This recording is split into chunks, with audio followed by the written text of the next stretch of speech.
No, taky to pokračování se mi zase přeplnilo místo, ještě budu natáčet na kameře, takže se to bude moc mít delší než 2 minuty, tak to je pokračování z jedné hry. Jo. Nic z toho nevidíte, když koukáme.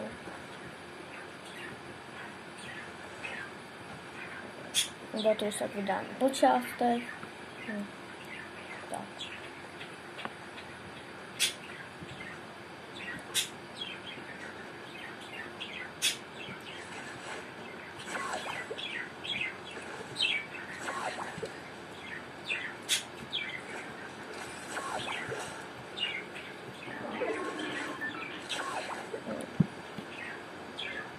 To minuty líta, no minuty, sekundy letí.